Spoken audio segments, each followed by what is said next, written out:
A young Marine comes home from service only to find his grandfather gone and a house filled with silence. But in the dust of an old garage, he uncovers secrets no one in the family ever imagined, 3 forgotten machines that carried a man's dreams. What Noah discovers will test his strength, his loyalty, and his heart.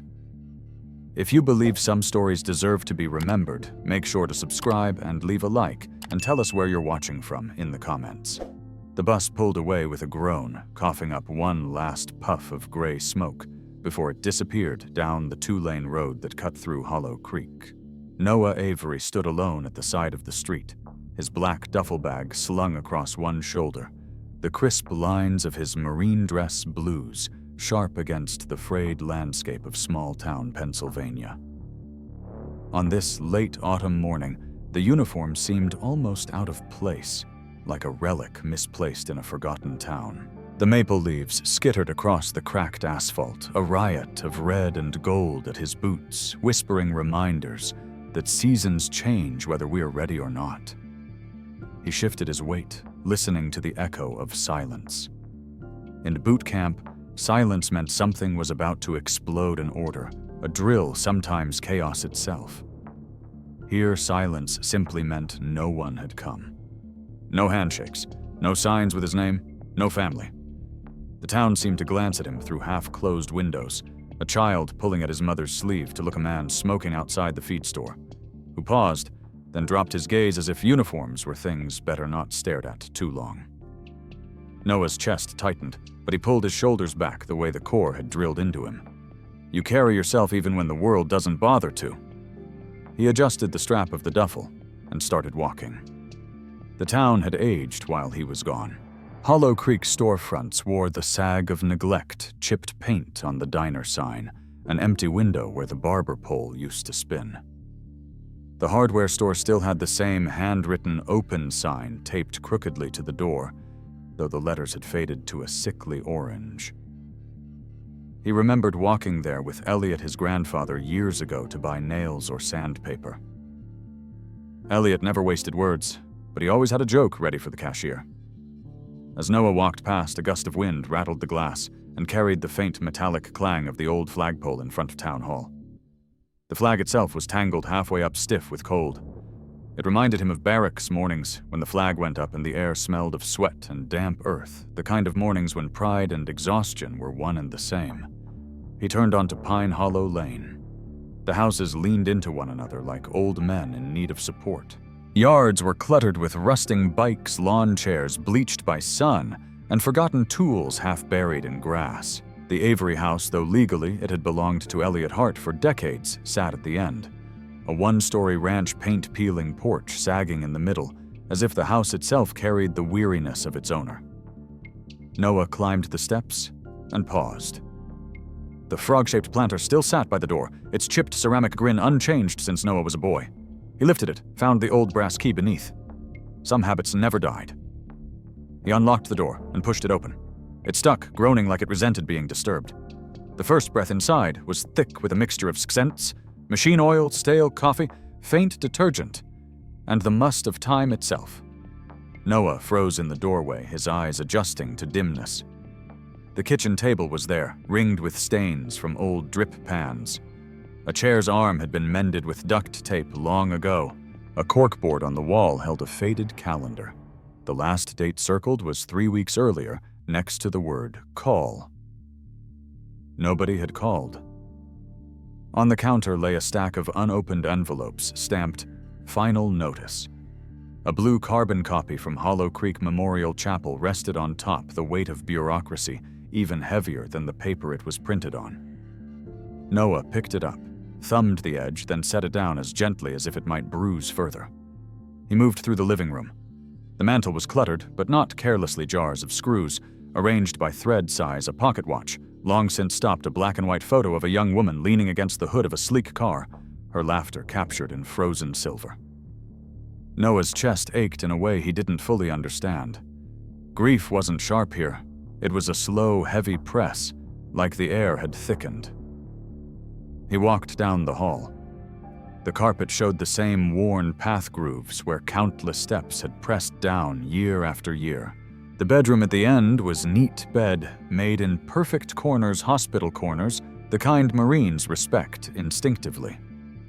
On the dresser sat a small tin marked Oblong Springs, filled with springs neatly coiled like a soldier's kit packed tight. Noah caught his reflection in the mirror above the dresser.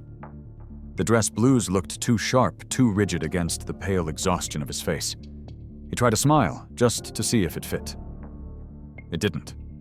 The smile fell as quickly as it had risen. Back in the kitchen, his eyes drifted through the small window above the sink. The backyard was overgrown grass, pushing up through forgotten tools. At the far end, crouched against the fence, was the detached garage. Its corrugated metal roof caught the weak sun, throwing dull scales of light. The door was shut tight padlock, like a tooth in the center. A memory nudged him. Elliot disappearing into that garage for hours, returning with grease under his nails, smelling of oil and dust, always with the same quiet patience in his eyes. Noah's curiosity stirred, but he shook it down. Not now. Not yet. He rinsed a glass from the sink, filled it with water. The taste was metallic pipes, long unflushed. He set the glass down and looked around. This was what remained. Dust, tools, unpaid bills, photographs of people he barely recognized. He stood still for a long moment, letting the silence fold over him. Then, as if answering a call no one else could hear, he whispered, "I'll take care of it." The words didn't solve anything. But in that empty house they lingered fragile as breath on cold glass. A promise had been made, even if only to himself. The morning of the burial broke gray and damp, the kind of Pennsylvania day that swallowed sound and color alike. Noah rose from the narrow bed in his grandfather's house, the dress blues, hanging where he had left them on the back of the door. The jacket seemed even heavier than the day before, its polished brass and stiff fabric carrying a weight beyond cloth. He dressed slowly, each button fastened with care, the collar pressed against his throat like a reminder that some duties never loosen their grip. Outside, the sky sagged low clouds, the color of ash pressing down on the crooked streets of Hollow Creek. When the funeral home's sedan arrived, its black paint dulled with rain spots, Noah carried his duffel and stepped inside without a word. The driver, a man in his 60s with pale knuckles tight on the wheel, glanced once in the rearview mirror and then looked away, as if sensing that conversation had no place here. The cemetery lay on a hill at the edge of town, where the ground rose above the river and the maples had shed most of their leaves. The grass was damp, the earth already prepared in a neat rectangle beside a weathered oak. The casket sat above the open grave, its dark wood polished but modest, bought with dollars that had emptied Noah's savings down to nothing. A scattering of old neighbors stood around it, collars turned up against the wind, hands clutching grocery store bouquets wrapped in thin plastic. Mrs. Kenner, from across the street, held a bundle of daisies. Mr. Doyle, who used to borrow Elliot's ladder, carried a spray of carnations. Their eyes were quiet, their faces drawn with the uncomfortable recognition that they were the only ones here. No family had come. No cousins, no uncles, no estranged children. They had written Elliot off years ago, calling him stubborn, outdated, useless. In whispered conversations at family gatherings, they had reduced him to a caricature, the old mechanic who wasted his life tinkering. Now, even at the last, they did not show. Noah stood taller for it because someone had to. When the minister spoke, his words were soft, generic phrases about rest and peace and time's passage. Noah listened through the words skimmed across him like stones across water. His mind was fixed on Elliot, the way his hands had always been steady even when his body grew frail, the quiet patience with which he taught Noah to turn a wrench, the way he had filled silence with meaning rather than noise. When the prayer ended, the casket began its slow descent, the ropes creaking under its weight. Noah raised his right hand in a crisp salute, the Marine's farewell, his fingers pressed sharp to his brow.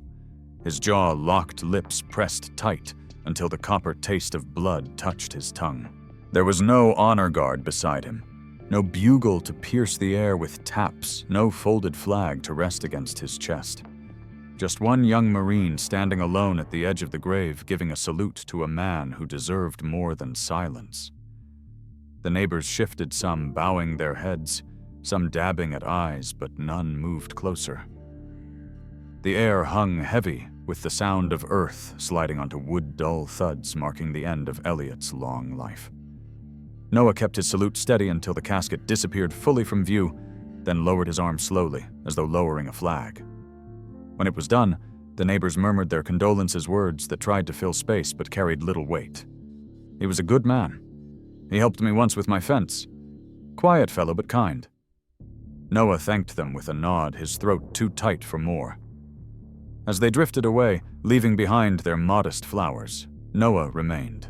He waited until the workers had finished shoveling the last mound of earth, smoothing it over with quiet efficiency.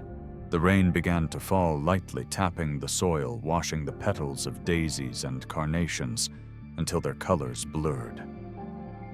Noah stayed until the workers left, until he was the last figure in the gray expanse of stone markers and names. Finally, he turned back toward the waiting sedan. The ride back to town felt longer, the silence pressing harder now that the ritual was complete. When the driver dropped him at the house, Noah walked inside, loosened his collar, and sat heavily at the kitchen table. A folder of paperwork waited for him, invoices and receipts stacked in cruel neatness.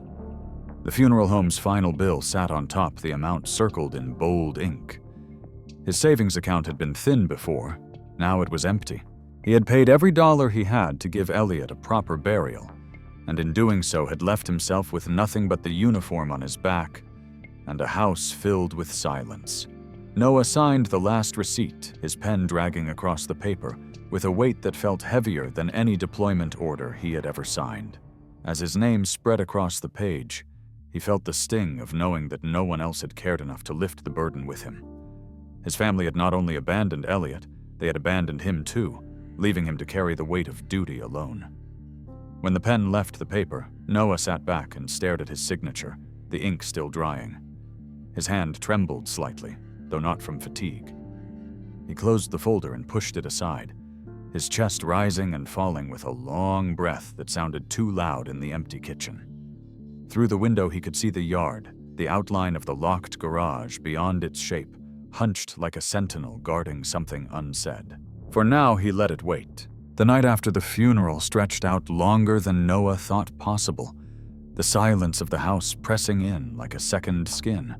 He had changed out of his dress blues, folded them with careful hands, and laid them across the back of the chair as if they too needed rest. The kitchen table still carried the weight of invoices and receipts, but he pushed them aside, unwilling to look again at the evidence of his emptied account. He wandered through the rooms instead, each step echoing his boots brushing against old linoleum and worn carpet. Every wall, every shelf carried the residue of Elliot Hart's life pieces, of a man who had lived in quiet defiance of being dismissed. Noah paused at the small study tucked behind the living room, a place he had barely entered as a child. The door creaked when he opened it, and a faint smell of old paper and oil drifted out, sharp but familiar. Inside the desk, sagged under stacks of papers and notebooks, the wood stained dark from years of use. Dust swirled as he pulled out the chair, settling into it, like someone stepping into another man's shadow.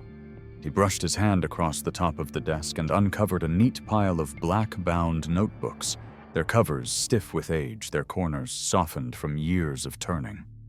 He lifted the first one, the leather flaking against his fingers, and opened it.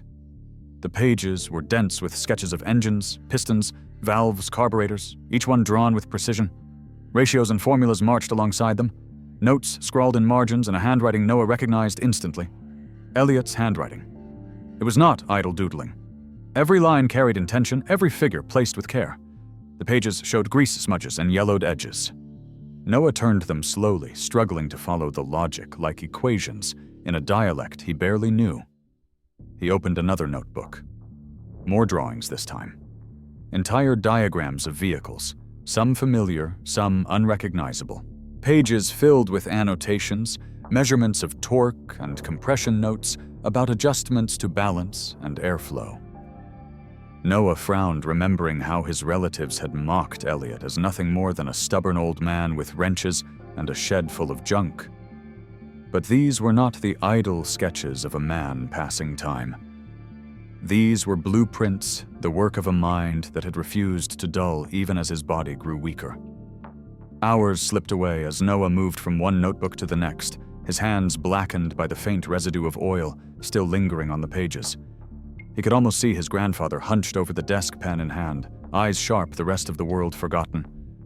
In the margins, small personal notes surfaced not about mechanics, but about life. Patience is precision. Never trust a shortcut. Build like someone will need it when you are gone. Noah sat back, his chest rising heavily, and let his fingers rest on the closed cover of one notebook. His throat tightened at the thought that Elliot had carried all this knowledge, all this vision in silence, while the rest of the family laughed at him behind his back.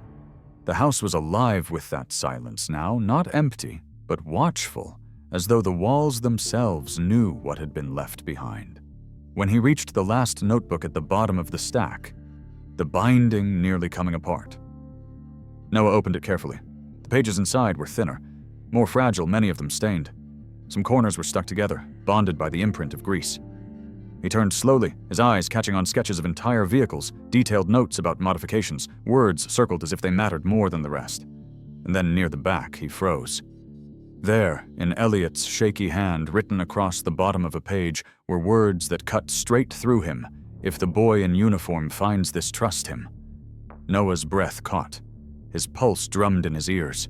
He read the words again and again, his eyes blurring, his chest trembling, as if the weight of every mile he had marched, every night he had stood guard, had been meant to bring him to this moment. Elliot had written this not for anyone else, not for the sons or daughters who had abandoned him, not for the relatives who had mocked him, but for Noah. He sat motionless, notebook open in his lap, the quiet of the room pressing in heavier than any battlefield silence he had ever known. He felt as though Elliot were there in the corner, watching from some unseen vantage, his presence steady, urging him to see, to believe, to understand. Noah lifted his hand to his mouth, pressing his knuckles against his lips to steady the tremor in his breath. He closed his eyes and let the weight of it wash over him, the grief, the responsibility, the strange, fragile hope. The lamp on the desk flickered once, as if uncertain, and then steadied. Noah reached out and touched the ink of the final line, the words smudging faintly under his fingertip. Trust. It was both an instruction and a gift. He closed the notebook carefully, holding it against his chest, as though it were more precious than any medal pinned to his uniform. For a long while he sat in the dim room, the sound of the old clock in the living room ticking faintly in the distance, marking time, as if the house itself wanted to see what he would do next. At last he rose, carrying the notebook with him, and stepped back into the hall. The air felt different now, charged with something he couldn't yet name. His eyes drifted toward the back window, toward the faint outline of the locked garage that stood like a sealed vault in the yard, its roof glinting faintly under the pale moonlight. The notebooks had given him only questions, not answers, and somewhere beyond that locked door lay the rest of what his grandfather had hidden. Noah pressed his hand against the cover of the notebook and whispered into the silence. I found it. Grandpa. The night had grown colder, and the weight of the notebooks still lingered in Noah's hands, as if the ink had left a residue of responsibility on his skin. He had read the last line again and again, until the words blurred, until the image of his grandfather's steady handwriting burned behind his eyes. Restless, he set the notebooks back on the desk, arranging them carefully, almost reverently, and stepped into the living room. The air was heavy with dust, and the faint scent of oil seemed to trail him like a ghost. He reached for a rag left draped over the arm of a chair, deciding to clean not for order, but for motion, because stillness pressed too hard on his chest. His eyes caught the grandfather clock standing in the corner, its wood darkened with age, its pendulum long stilled. Elliot had stopped winding it years ago, saying time was no man's servant, though Noah always suspected it was more about the gears inside, finally wearing themselves down. He brushed dust from its face, his rag circling the glass, then shifted to polish the wooden frame. The faint reflection of his own face stared back at him, pale and drawn under the halo of lamplight. When he crouched lower to wipe along the base, the rag snagged against something rough. He pulled back, leaned closer, and saw a small cavity behind the lower panel. Curious, Noah eased the panel open with careful fingers, and inside, bound together with a frayed piece of twine, was a cluster of keys. They clinked softly as he drew them out, heavy in his palm, their edges dulled with age.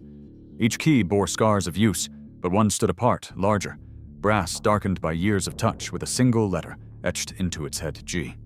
Noah's chest tightened as though a hand had closed around it. His mind flickered immediately to the garage outside the one structure Elliot had guarded like a fortress. As a boy, Noah had lingered by its door, listening to the faint clink of tools, the low hum of engines, the smell of gasoline drifting out in thin, invisible threads. Every time he asked to enter, Elliot would rest a firm but gentle hand on his shoulder and shake his head. Some doors, he would say, in that steady voice, only open when you're ready, when you've grown into them. Noah had always thought it was just a way of keeping a boy from messing with dangerous tools. Now, holding the key, he wasn't so sure. He sat back on his heels, the bundle of keys dangling from the rough string. They felt heavy, not only with metal, but with years of secrecy. The living room around him seemed to lean in, as though waiting to see what he would do. He turned the brass key in his hand, tracing the etched G with his thumb. The memory of Elliot's words filled the silence, and Noah realized with a chill that the old man might have been speaking to this very moment, to this very key. He rose slowly, setting the other keys on the mantel, but keeping the one marked with the letter. Its weight pressed against his palm as he paced the room, each step echoing on the worn floorboards. He looked once more toward the back window, where the outline of the garage loomed in the darkness of the yard. Even in the dim light, its silhouette seemed heavier than any other structure, a vault sealed by years, and perhaps by intention. The wind stirred, rattling the branches of the maple outside, scattering a handful of leaves across the lawn. For a moment, Noah imagined he could see his grandfather's figure moving across the yard, shoulders stooped but steady, disappearing into the garage as he had so many times before. Noah tightened his grip on the key. It was more than a piece of brass. It was an invitation, a test, perhaps even a bequest. His throat constricted with a mix of fear and anticipation, because part of him longed to rush outside immediately to slide the key into the lock and see what Elliot had hidden. Yet another part of him hesitated, weighed down by the feeling that opening that door might change everything. Secrets carried a price, and Elliot had carried this one alone until now. He lowered himself into the armchair, the rag still in his other hand, the key dangling between his fingers. He stared at it as if it might answer the questions piling in his chest. Why hide it in the clock? Why leave notebooks filled with engines and equations? Why trust only him? The silence offered no reply, but Noah felt as though the house itself approved of his discovery, as though each board and beam had been waiting for him to notice. Time moved strangely in that room. The clock's face showed an hour that no longer mattered. The pendulum hung still, and yet Noah felt as if something had begun counting again, not seconds, but moments leading to revelation. He closed his eyes briefly, remembering Elliot's voice, low and certain. One day, boy, you'll understand why some doors stay closed. Noah opened his eyes and whispered into the empty air, I think today's that day. He slipped the key into his pocket, rising with the slow certainty of someone carrying more than metal. His eyes drifted again to the backyard, where the garage sat, its roof glinting faintly beneath the pale wash of moonlight, its padlock gleaming like a challenge waiting to be met. Noah rested his hand against the window frame, feeling the cool glass under his palm, and let the silence press in. The house had given him its first secret. The next one waited just beyond the back door, behind steel and shadow. The night was thick with silence when Noah stepped into the yard, the brass key clutched tightly in his hand. The maple branches rattled in the chill wind, scattering leaves across the ground like fragments of forgotten years. Each step he took toward the garage felt heavier than the last, his boots sinking into the damp soil his chest tightening with anticipation. The building hunched against the far fence like a sentinel that had kept its secrets far too long. The padlock hung on the door, scarred by years of weather, its surface rough with rust. Noah slid the key in with deliberate care, his breath visible in the cold air. For a moment, it resisted, as if the lock itself had grown stubborn with age. Then, with a reluctant groan, it gave way. The metallic crack echoed through the yard, sharp and final, like the sound of a boundary broken.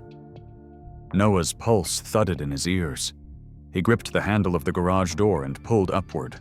The metal shuddered in protest, the hinges shrieking as if awakened from a long sleep. Inch by inch, the door rattled open, releasing a stale breath of air, thick with the scent of oil rust and mildew. The smell was so strong, it seemed to coat his throat, dragging him instantly back to childhood memories of standing just outside this very door, straining to catch the faint trace of gasoline whenever his grandfather disappeared inside. Now the scent rolled over him full force, as if time itself had been preserved behind the steel barrier. Noah switched on his flashlight, the beam cutting into the dense dark. The light revealed concrete floors layered with decades of dust shelves, sagging under the weight of jars filled with bolts and nails, rusted tools scattered in disarray, as though their owner had left them mid-motion and never returned. Cobwebs hung from the rafters, trembling in the draft, their threads catching the light like silver wires. But what froze Noah in place were the shapes against the far wall. 3 massive forms draped in heavy tarps, their outlines sharp beneath the sag of fabric. They loomed like giants asleep, their size and symmetry too deliberate to be mere piles of junk. Noah's breath hitched as he stepped forward. The flashlight trembled slightly in his grip, casting shifting beams across the garage walls. He felt the press of years around him, the thick silence of a place that had been locked and forgotten, not by accident, but by choice. Each step stirred the dust beneath his boots, sending faint clouds rising into the air, the particles shimmering in the thin cone of light. His hand brushed against a workbench cluttered with wrenches, screwdrivers, and faded manuals, each tool scarred from use, yet set down with the precision of someone who cared. Elliot's presence lingered here, in every detail, silent but undeniable. The tarps loomed closer. The first was tall and angular, the second broader, with a curvature that suggested elegance beneath the dust. The third, smaller but still imposing, its form compact, almost coiled like an animal ready to leap. Noah swallowed hard, the sound loud in the stillness, and lifted his light higher. The beam danced across the fabric, catching faint outlines, mirrors, wheels, contours, unmistakable, even through layers of grime. He felt his heart pound against his ribs as realization stirred. These were vehicles not abandoned shells, but machines hidden deliberately preserved in darkness, as though waiting for the right moment to return. He stopped just short of touching the nearest tarp, his hand hovering over the rough fabric on. He remembered the notebooks on the desk, the endless diagrams and notes about engines, the cryptic line at the end. If the boy in uniform finds this, trust him. The words clanged against his memory like a bell. Elliot had hidden more than thoughts on paper. He had hidden something physical, something powerful, perhaps dangerous in the wrong hands. Noah let his hand drop back to his side, afraid that uncovering the shapes too soon would undo the fragile calm that held the air together. Instead, he circled the space, his light catching glimpses of the small details that filled the garage cans of motor oil lined neatly in rows, now crusted at the edges. License plates stacked in a corner like relics. Photographs pinned to a corkboard, their surfaces blurred with grime, but still showing glimpses of tracks, machines, and faces frozen mid-smile. The past clung to the walls in fragments, and yet the heart of the room lay beneath those 3 tarps. Noah could almost hear his grandfather's voice, firm, but kind, warning him that some doors only open when you are ready. He wondered if this was what Elliot had meant, if these sleeping giants had been waiting all along for Noah to stand here, in his dress blues, carrying not just curiosity but the weight of responsibility. The beam of his flashlight slid once more across the tarps, catching the slope of a windshield beneath fabric, the gleam of chrome faintly visible where the cover had shifted. His throat tightened with awe and fear. The air was heavy, almost oppressive, as though the room itself guarded its secrets, daring him to try. Noah crouched near the smallest of the covered forms, his hand brushing the dust along the concrete, and leaned closer. The fabric smelled of mildew and age, the scent clinging to his fingers. He almost pulled the tarp back then and there, but something inside him held steady, whispering patience. He stood again, the key still in his pocket, pressing against his thigh, a reminder of how far he had come, and how much further he might have to go. The silence of the garage wrapped around him like a cloak, broken only by the faint tick of water dripping somewhere in the corner. The light of his flashlight trembled across the three hulking forms, giants, asleep in the dark guardians of a story not yet spoken. The beam of Noah's flashlight hovered over the first tarp closest to the garage door, the fabric sagging beneath the weight of decades of dust. His hand trembled as he reached out, the rough cloth scratching against his fingers. For a moment he hesitated, his mind filled with his grandfather's voice warning him about doors that should only open when one was ready. But the time for hesitation had passed. He curled his fingers into the edge of the tarp and gave it a sharp tug. The fabric resisted, stiff with mildew, then tore away in a burst of sound that echoed through the garage. A storm of dust rose into the air, choking the beam of light, swirling around him in thick clouds that carried the smell of oil, rubber, and rust. Noah coughed, waved his hand, and blinked through the haze as the shape beneath revealed itself. The curves emerged first, the long hood, the sweeping fast-back roofline, the aggressive stance frozen even after years of stillness. His heart thudded hard against his ribs as recognition struck. It was a Shelby GT 500 fastback in 1967, its deep blue paint dulled but unmistakable, the body lines still bold under the grime. The car sat like a sleeping predator, tires flat, but frame unbowed, its very presence filling the space with an aura of power. Noah moved closer, his boots crunching over gravel scattered across the concrete. He brushed a hand over the hood, leaving a streak in the dust that revealed a faint glimmer of metallic blue. The surface was cold, but under his palm it felt alive, as if some spark still lingered. He circled to the driver's side, the flashlight beam gliding across chrome trim tarnished with age. The mirror hung crooked, a web stretched delicately from its edge. He opened the door cautiously. The hinge groaned, but held. The interior smelled of leather, long since aged, mixed with faint gasoline and dust. On the dashboard, half hidden by cobwebs, a small metal plate caught the light. Noah leaned in, wiping it clean with his sleeve, and read the engraving, E. Hart. His breath caught, and he closed his eyes for a moment, steadying himself. This was no random relic, no forgotten car left to rot. It had been his grandfather's, marked by his hand, a testament in steel.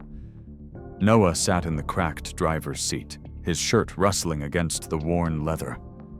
He gripped the steering wheel, the rubber hard under his fingers, and imagined Elliot sitting here decades earlier, hands steady, eyes alive with the thrill of speed.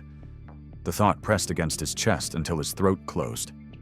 They had called Elliot a failure, a man who had wasted his years on useless tinkering, a mechanic who never amounted to anything. But this car told a different story. This was not the work of a man who wasted time. This was a dream given form, a machine revered even half a century after its birth. His mind raced back to the notebooks in the study, the precise sketches of engines, the meticulous ratios, the notes about torque and balance. They were not idle musings. They were plans, the bones of machines like the one sitting before him. Noah traced his hand along the dashboard fingers, brushing the plate once more, the engraved name striking him like a signature across history. E. Hart had not been building for others' approval. He had been building because creation itself was his language. The silence of the garage pressed tighter now, but it felt less oppressive, more like an audience waiting to see if Noah understood. He leaned back in the seat, closing his eyes, letting the scent of leather and oil wrap around him. For a fleeting moment, he could almost hear the growl of the V8, the rumble that once shook roads and hearts alike. He imagined his grandfather behind the wheel, not the frail man confined to bed in his final days, but strong alive, chasing the hum of freedom down some forgotten road. Noah opened his eyes, the sting of tears blurring the edges of his vision. He clenched the steering wheel tighter, his throat thick with emotion. "You weren't useless," he whispered into the dim air. The words cracked as they left him more vow than statement. The garage seemed to absorb them, the walls holding them gently, as if to remind him that truth does not fade simply because the world refuses to see it. He climbed out slowly, his hands brushing against the rough edge of the door, his boots crunching on the floor. The Shelby loomed behind him, its curves and lines etched into his memory now. Noah raised the flashlight again, the beam drifting past the first car to the next tarp. 2 more shapes waited in silence, each promising its own revelation. His pulse quickened at the thought, because if this was the first secret Elliot had hidden, then the others might hold even more. He wiped his sleeve across his face, smearing the dust into his skin, and turned toward the second looming form. The tarp fluttered faintly in the draft from the open garage door, as though breathing, as though daring him to come closer. The dust of the Shelby still clung to Noah's sleeves as he stood facing the second tarp, the weight of revelation pressing on his chest. His flashlight beam quivered slightly, with the tremor of his hand sliding across the broad hump of fabric that stretched sleek and low, so different in posture from the muscle car that had just taken his breath away. He drew closer, feeling the tension gather in his chest, the air thicker now as though each step brought him nearer to another hidden truth. He reached for the edge of the tarp and pulled sharply. The sound of fabric tearing free echoed like a gasp dust unfurling into the cold air before settling on the floor in a faint gray mist. The shape beneath gleamed faintly in the beam of his flashlight, its curves impossibly elegant, flowing like the lines of water frozen in steel. It was a Jaguar E-Type Roadster, 1962. The kind of car once hailed as the most beautiful in the world. Its body was a silver blue, dulled by time, yet luminous under the flashlight's trembling glow, every curve still whispering speed and grace. Noah circled it slowly, awe clutching his throat, his boots leaving faint prints in the dust on the floor.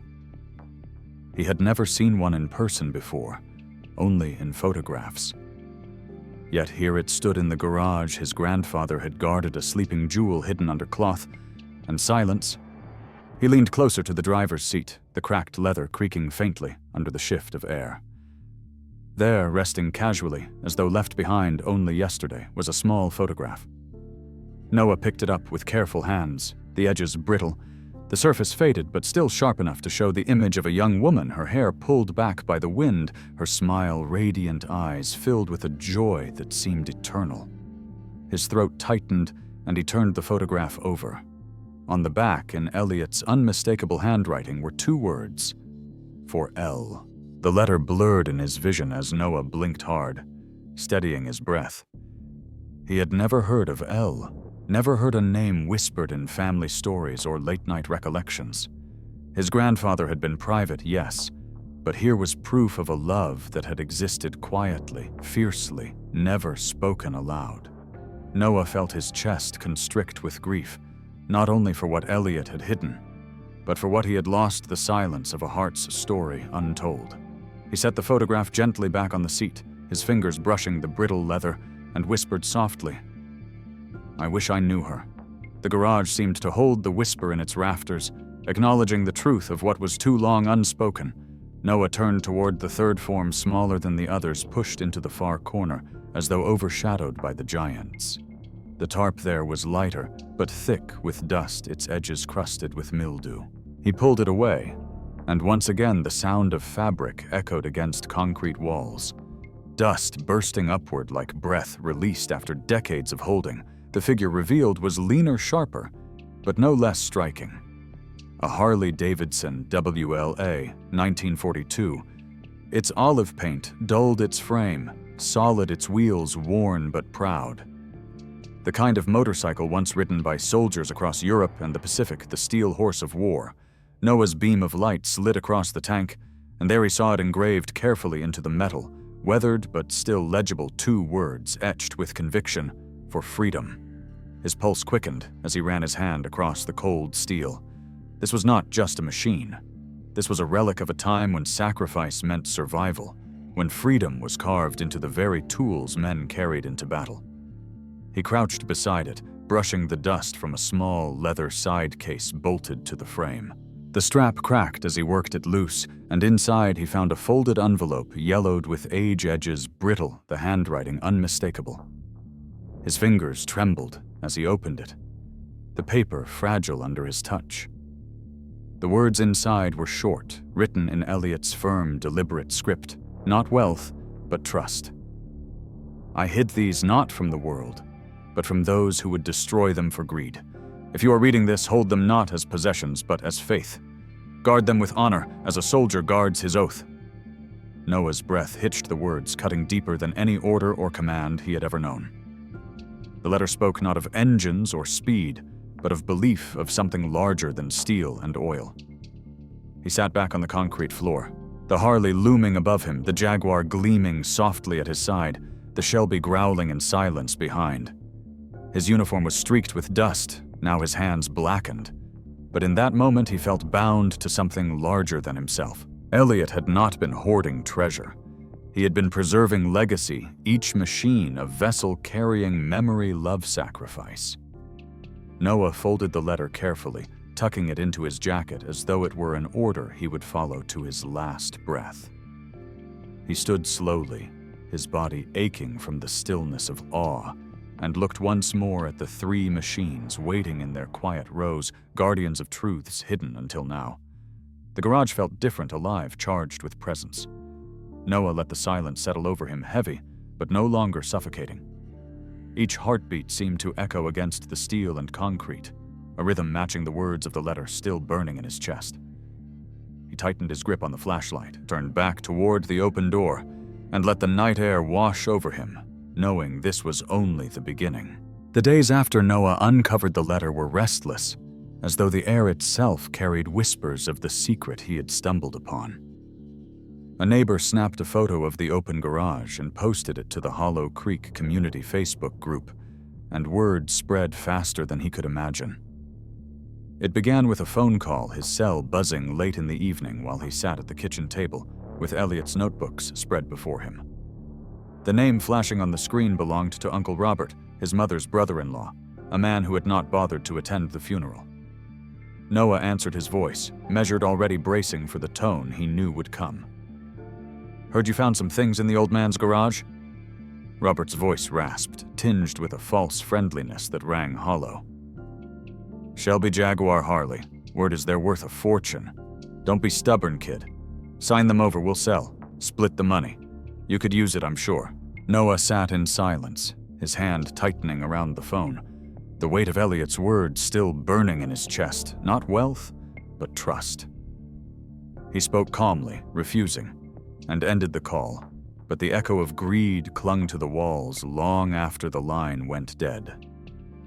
2 days later, a knock came at the door. On the stoop stood a man in a pressed suit with hair slicked back, holding a briefcase and smiling too wide. He introduced himself as a broker, specializing in classic automotive opportunities, and produced a stack of documents contracts gleaming with the promise of easy wealth. "You don't even need to lift a wrench," he said, his smile never wavering. "I've got buyers lined up. Cars like those don't belong in a dusty garage. They belong in collections, museums, auctions. Sign here and you'll walk away set for life." Noah held the papers in his hands for a moment, the ink crisp, the numbers dizzying. But then his eyes drifted to the grease-stained notebooks on the table behind him. The photographs tucked between their pages, the words Elliot had left carved in his memory. He handed the papers back without a word, shutting the door firmly. But reality has a way of pressing harder than principle. That same afternoon, a letter arrived from the county office. It was an official notice, plain and merciless, stamped with dates and deadlines. His grandfather, it said, had failed to pay property taxes for 3 years. The sum had grown into something far larger than Noah's small savings account could bear. The notice was blunt, unless the back taxes were paid within 60 days. The real property, including the house, garage, and land, would be auctioned at a tax sale, and any personal property left inside could be removed or disposed of under local procedure.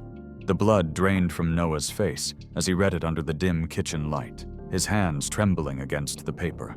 He set it down slowly, the weight of it crushing against his chest, and felt the silence of the house deepen into something suffocating. He paced the length of the living room, boots thudding against the wooden floorboards, his uniform jacket hanging on a chair as though it no longer fit. He had stood in deserts overseas, faced the crack of gunfire, the roar of uncertainty, yet nothing felt quite as relentless as the numbers on that page. There was no miracle, no band of brothers at his side, no supply line to fall back on. There was only him, the debts of a man the world had dismissed, and the legacy he now bore alone. The cars gleamed in his mind's eye, not as fortune, but as fragile truths too sacred to sell, too heavy to guard without sacrifice. The phone rang again, another relative pressing another voice dripping with entitlement, urging him to be reasonable. Noah barely listened, the words blurring into a dull roar. He knew what they wanted. Not the cars, not the history, not the heart of the man who had built them, but the dollar signs attached to their names. They had mocked Elliot in life, and now they circled like vultures in death, eager to strip away the last of his dignity. Noah hung up his chest, heaving, and stepped outside into the biting evening air. The maple trees rattled with the wind, their leaves brittle and red scattering across the porch like pieces of time falling away. He thought of the Marines, of the oath he had sworn, of the discipline drilled into him in the silence before dawn. There was no room for surrender, no space for retreat. His grandfather's words had been clear, not wealth, but trust. Noah clenched his fists, his breath white in the cold air, and made a vow that he would fight for this place, for the legacy locked behind steel and dust. But vows alone would not cover debts, and determination would not write checks. The county's deadline loomed a clock, ticking with the same relentless rhythm as the old pendulum clock in the hallway, its hands unmoved yet echoing time that could not be ignored. That night, Noah returned to the garage, flashlight beam cutting through the shadows, his steps echoing between steel and silence. He looked at the three machines lined against the wall, their forms heavy with meaning. He walked the length of them, slowly touching the Shelby's cold hood, the Jaguar's elegant frame, the Harley's scarred tank. He whispered to them, as if they might answer, as if they might reveal a path forward. The air smelled of oil and rust, a scent of both decay and endurance. He remembered Elliot's letter again, the line that struck like command, guard them with honor as a soldier guards his oath. Noah pressed his forehead against the cool metal of the Shelby's fender and closed his eyes, feeling both the weight of responsibility and the raw ache of fear. 60 days was nothing. It was a heartbeat, a fragment, and the world outside would not wait. The days blurred into one another, measured not by calendars, but by the ache in Noah's shoulders and the grease that stained his fingernails. He worked the night shift at Hollow Creek's small mechanic shop, a place where locals brought in pickup trucks with failing transmissions or tractors that had seen too many winters. He returned home with his muscles burning, the smell of gasoline clinging to him like a second skin. Yet instead of collapsing into sleep, he pushed open the garage door and stepped back into Elliot's sanctuary. It was here, in the dim light of a single hanging bulb, that the real work began. His uniform jacket, once immaculate, now lay draped over a chair, replaced by an old flannel shirt soaked in sweat and streaked with oil. He began with the Harley, the smallest of the three, but perhaps the most symbolic. Its lines were simpler, its mechanics raw, its history worn into the very metal. Noah crouched beside it for hours, the cold concrete biting into his knees as he worked. He drained the oil that had turned to sludge over decades, the thick black liquid dripping slowly into a dented pan. He replaced the spark plugs, rebuilt the carburetor, and cleaned the jets, set the ignition points, and condenser swapped in a fresh 6-volt battery, and checked the brittle wiring insulation, his fingers clumsy at first, but learning quickly. He flushed the gas tank, the sour smell of old fuel filling the air, and replaced it with fresh, the scent sharp and clean. Every turn of the wrench opened a dialogue with the past. He imagined Elliot's hands doing the same motions years ago, the patience of a man who had known that machines could only be coaxed, never forced. Noah's knuckles split against a rusted nut, blood beading quickly before smearing into the grease. He didn't stop. He wrapped the cut in a strip of cloth and pressed on sweat dripping into his eyes, the sound of tools clinking like a muted orchestra of resolve. Night after night, he worked alone, the world outside shrinking to the size of the garage. His body screamed for rest, but his mind drove him forward. The tax notice lay pinned to the wall by a nail, the date circled in red, like a target that advanced one step closer every day. He knew time was running short, and yet each bolt loosened, each piece restored, felt like a strike against defeat. On the 10th night, the Harley stood taller, its frame cleaned, its tank flushed, its heart waiting for breath. Noah wiped his hands on his ruined shirt, his chest tight with anticipation. After fitting new inner tubes, inflating the tires, and freeing the front brake, he wheeled the bike slightly forward, braced himself, and placed his boot on the kickstart. His first push sent only a dull cough through the garage. He tried again, harder this time, his whole body leaning into the motion. The engine sputtered, coughed, then fell silent.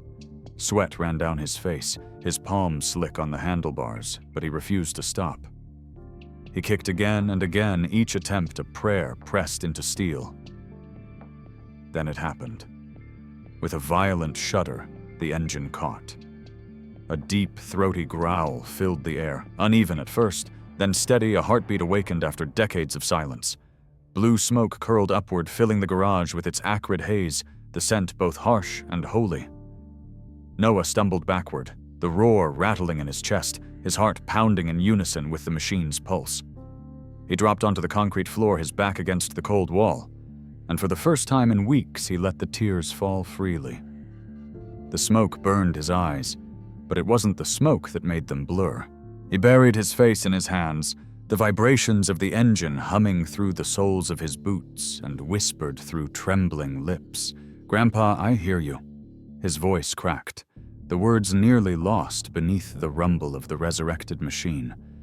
But he knew they had found their way. The Harley idled roughly, as though alive again, each pop of the exhaust, a reminder that not all things lost are gone forever. Noah sat there until his breathing steadied, until the tears dried against his cheeks. He wiped his face with the back of his sleeve, streaking himself with soot and grease, and looked at the motorcycle with something close to reverence. This was not just a machine. It was Elliot's voice carried through time, an echo of the man who had written of honor and trust. The machine had slept for decades, but now it spoke again, and Noah understood its language. The garage vibrated with sound, a sacred noise that filled the night. Beyond the walls, the town slept unaware, but here in this corner of Hollow Creek, history had awakened. Noah's heart beat with it stronger, steadier, no longer drowning under the weight of fear. He rose slowly, his knees stiff, and stepped closer to the Harley, laying a hand on its handlebars, as though greeting an old friend returned from war. The heat of the engine radiated against his palm, the steady rhythm a promise. He whispered again, softer this time, I'll carry it forward." The smoke thickened, curling toward the rafters, and Noah opened the garage door to let the night air sweep through. The cool wind rushed in, mingling with the warmth of the engine, creating a haze that danced in the moonlight. He stood in the doorway, the roar of the Harley behind him, the silence of the world ahead, and felt for the first time that perhaps he was not alone in this fight. The machine spoke. His grandfather spoke, and somewhere deep inside, Noah answered. The morning of Veterans Day dawned with a pale golden light spilling across the hills of Hollow Creek, painting the maple trees in hues of red and amber. The chill of November clung to the air, but Noah rose early, dressing carefully in his Marine Corps dress blues, every button polished, every crease sharp. The blue fabric hugged his frame, the crimson stripe down the trousers standing like a quiet banner of sacrifice. As he adjusted the white cap on his head, he caught his reflection in the cracked mirror by the hallway, and for a moment he saw not only himself, but Elliot behind his shoulder watching. His chest tightened, but he straightened his posture, ready to carry the day with dignity. In the garage, the Harley waited. Its frame still bore the scars of war, the paint dulled but proud, the tank engraved with "For Freedom" gleaming faintly under the dim bulb. Noah wheeled it out into the morning air, the sound of gravel crunching under the tires echoing like distant drums. He kicked the starter, and after a brief shudder, the engine roared to life, steady this time, strong and rhythmic. The growl filled the driveway, neighbors stepping out of their homes at the sound, their eyes drawn to the sight of the young Marine, guiding the old warhorse forward. The exhaust puffed white against the cold air, curling like smoke signals into the sky. Behind him came the sound of footsteps and voices. The neighbors, those few who had attended Elliot's funeral, appeared one by one, drawn by something greater than curiosity. Mr. Daniels, the retired mailman, rolled the Shelby GT 500 out into the light after airing up the tires and freeing the sticky brakes, its blue body gleaming after a careful wipe down. Beside him, Mrs. Keene, who had once baked pies for Elliot during winters, used a small dolly and a come-along with her grandson to ease the Jaguar forward, the silver-blue curves catching the sun. Together, the three machines stood in formation, lined as though ready for parade, no longer hidden beneath tarps and dust, but shining with the dignity they deserved. Noah swallowed hard, the sight nearly overwhelming. He mounted the Harley and guided it slowly down the street, a temporary permit plate from the local police fixed to the rear fender, while the Shelby and Jaguar rolled behind on low-slung dollies towed at walking pace by a pickup neighbors, walking alongside like attendants in a silent procession. Children ran alongside, wide-eyed at the rumble of the motorcycle and the gleam of the cars. As they neared the cemetery, more townsfolk joined, their curiosity softening into reverence as they recognized what the moment had become. The machines were no longer just vehicles. They were Elliot's testament, brought back to life by the hands of his grandson, carried forward on a day that honored sacrifice. At the gates of Hollow Creek Cemetery, the procession slowed. Noah dismounted, guiding the Harley across the gravel path until he stood before the grave. The stone was simple, etched with Elliot Hart's name, dates of birth and death, nothing more. Noah's throat tightened as he reached up, removed his cap, and placed it against his chest. The Harley idled beside him, its rhythm steady as a heartbeat, while behind him, the Shelby and Jaguar shimmered under the pale November sun. He stood tall, his hand firm over his heart, and spoke softly, his voice carrying only to those who leaned forward in silence. "Grandpa, I promise you this. I will not sell them for greed. I will not let your name be forgotten. These cars, this bike, they are more than steel and rubber. They are your voice, your dreams, your proof that you lived with all your heart. I swear on the honor of the Marine Corps, I will carry it forward." The words left him like a prayer, binding him not just to Elliot, but to something larger, the line of sacrifice that stretched through generations. A breeze swept across the cemetery, then stirring the flags by the other veterans' graves, rattling the dry leaves across the ground. From somewhere faint, the sound of a wind chime drifted, a fragile, silvery music. Noah turned his head and saw a small chime swaying from the maple at the cemetery gate, the same model Elliot had once hung on the porch of the old house. The sound mingled with the hum of the Harley, and in that instant Noah felt it, not imagined, not hoped, but truly felt the quiet warmth of pride the smile of his grandfather carried on the wind. Tears burned his eyes, but he did not bow his head. Instead, he lifted it high, letting the sun strike his face. Around him, the neighbors stood silently, some with hands over hearts, some with tears of their own. Together, they told a story. No scoffing relative, no greedy broker, no unpaid tax could erase. Noah drew in a breath and let it out slowly, the weight in his chest transformed into something steady, something strong. He placed his cap back on, squared his shoulders, and saluted sharply, the gesture crisp, final, unshaken. In that moment, he was not only a Marine honoring his grandfather, he was a grandson who had found the man's truth and chosen to guard it. The breeze carried on, scattering leaves across the rows of stones, and the Harley's engine thumped a steady rhythm like a drumbeat echoing into the distance. Noah lowered his hand, whispering a final vow under his breath. And though no answer came, the warmth on the wind told him he had been heard. If this story moved you, consider subscribing so you won't miss the next one. I'd love to know what you think about the choices Noah made. Would you have done the same in his place? And where in the world are you watching from? Share your thoughts. In the comments below, your voice is part of keeping stories like this alive.